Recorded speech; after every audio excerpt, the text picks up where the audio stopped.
Andy Austin here for the next video in the series on better marketing for coaches. Now, I know in the last video I said I was going to show you some of the posters I used way back in the day. I can't find them. I knew exactly where they were, and then a little while back I tidied up here, and now I can't find anything. So I can't show you the posters, however I can describe them to you. Now, this was back in the 90s. Internet didn't exist, and essentially marketing was different. You had to do it in the real world. You couldn't throw up a website and email, that kind of stuff didn't exist. Now, I had a very old 256 computer with a tiny little monitor. It was a 14-inch monitor, which weighed an absolute ton. You remember those days. And I had a dot matrix printer. That was the resources I had available to me. The dot matrix printer had been donated to me. I put an advert out in the local paper. I used to find actually this was quite a good way of getting stuff. If you haven't got any money and you're trying to get yourself started, you're trying to do something with your life, tell people. Stick an advert in the local paper. You'll be amazed at what people will have lying around that they're happy to donate to a good cause.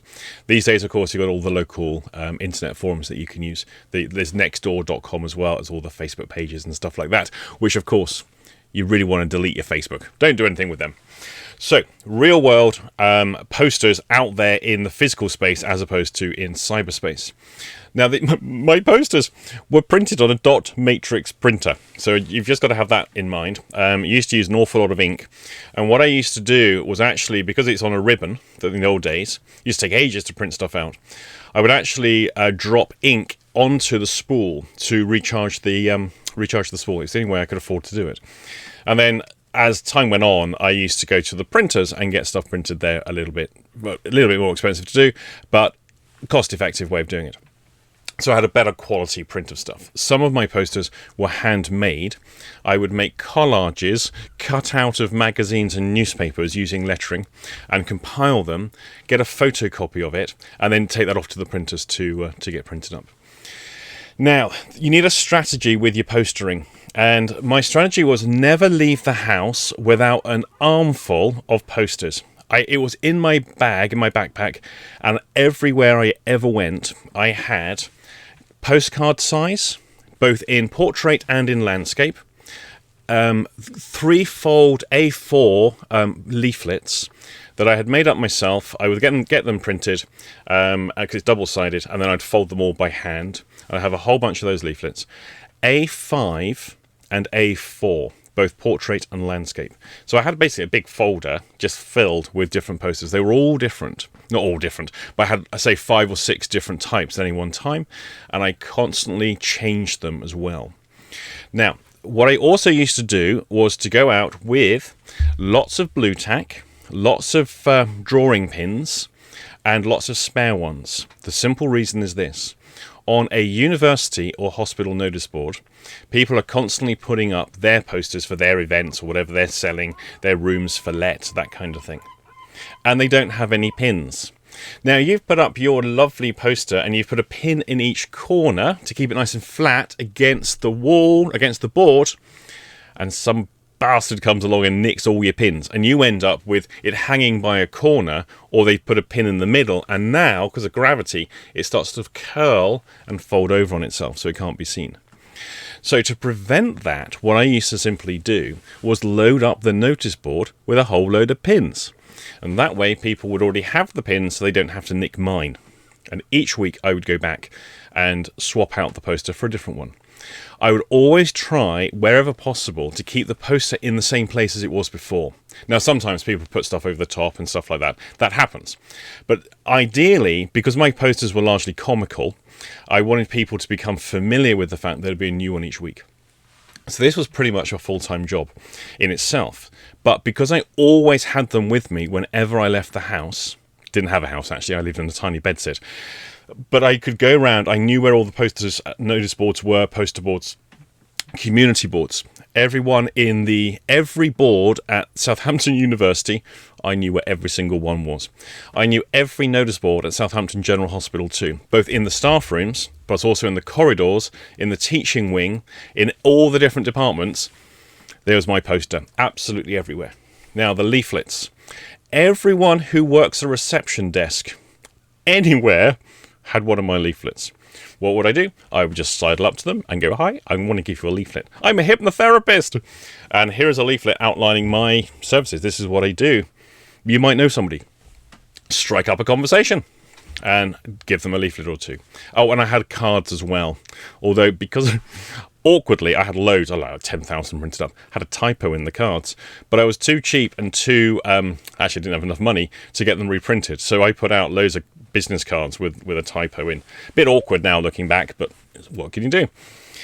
So everywhere I went, I made damn sure every newsagent, every shop window, every supermarket that has a community board would have my poster on it. Every library. And I started to do this as well. Every psychology book in the library, in both the hospital library and in the general library, every single one of those, I would insert a business card and or a leaflet and or a poster. Now, the reason for having multiple formats is you don't know what sort of notice board you're going to get. And so, essentially, if I want a card to go in a shop window immediately, they might only have, say, a portrait-size space as opposed to a landscape. So I've got both. It enabled me to get one in there immediately.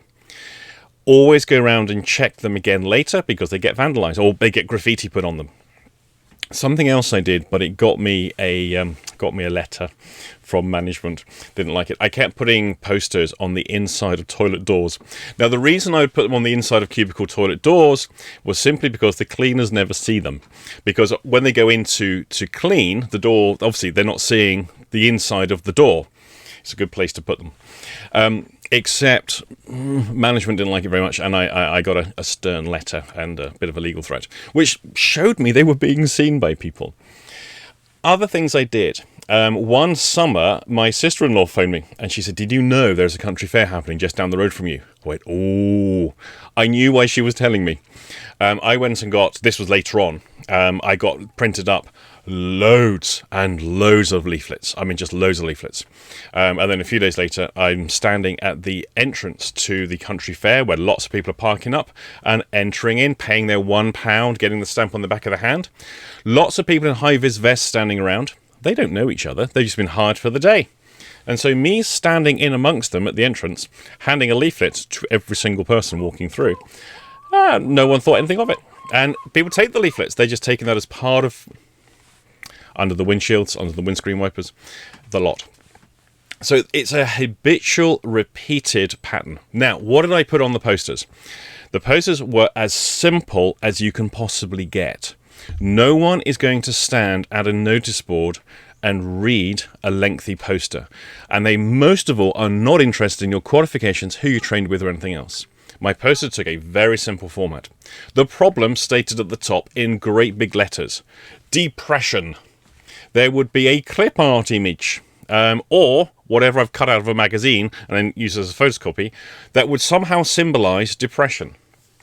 It might be a picture of a noose. It was something that would be eye-catching, but people would think, what? Double take. And then underneath it would go, Andy Austin, hypnotherapist, contact details. That's it. It was just a phone number back then. They didn't have email. That was it. Now, periodically underneath, I'd have the tear-off strips with my details on. Here's what you have to understand. The point that somebody sees the poster is not the moment they necessarily think, oh, I know, I want a hypnotherapist. It might be a week, a month, a year later they think they want a hypnotherapist. If they've become accustomed to seeing your poster on that notice board every single day that they walk past it, now they think, oh, actually, I could go and see that guy. They now know where to look. It's one of the problems of newspaper advertising. You put an advert once in the paper, it costs you, say, £60, £100 to put a little thing in the local paper, and you wait for the phone calls. No phone calls come through. Why? Because you're only going to get the people who are looking to phone someone that moment that they're looking at the adverts. And no depressive is looking in the local paper classified ads for a hypnotherapist. However, if people are accustomed to seeing your advert there every week that they get the local paper, a year, 2 years down the line, okay, now they know where to look. You've trained your marketplace to find your details. Of course, you'll probably go bankrupt before you get to the stage where you've got enough market penetration to let people know where you are. Notice boards are the cheapest or freest way in which you can do this. But it must be habitual and repeated over time. So I had the problem, I had the picture and my details underneath, which was just Andy Austin and a phone number, hypnotherapist. That was it. That was all I had. I would do things like weight loss, ? And there'd be a picture of a pig. And then Andy Austin, hypnotherapist, phone number.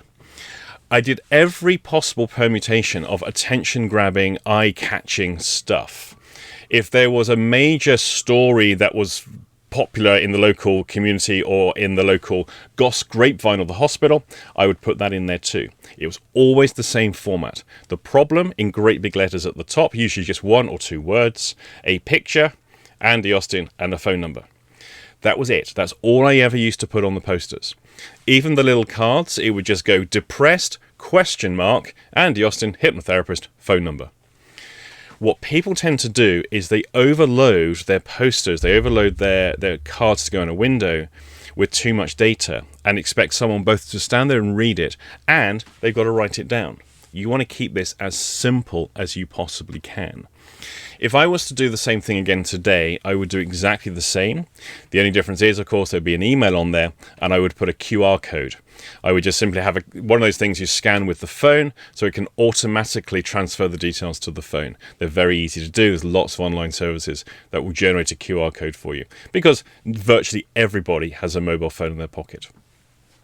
And so that's it, really. Keep your posters really, really simple and keep them prolific.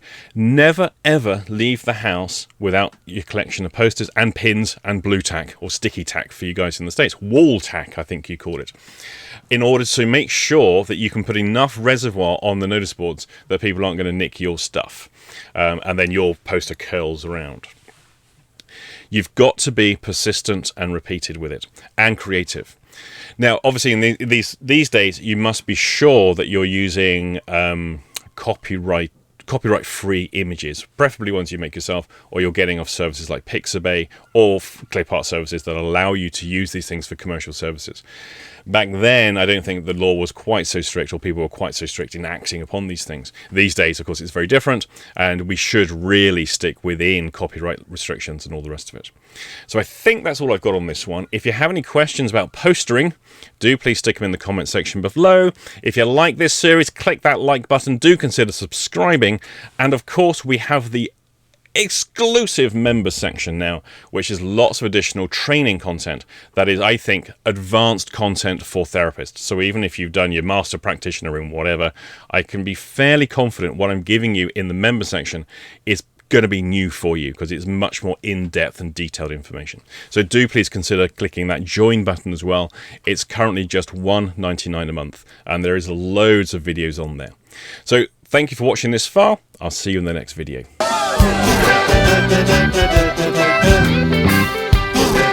Thank you.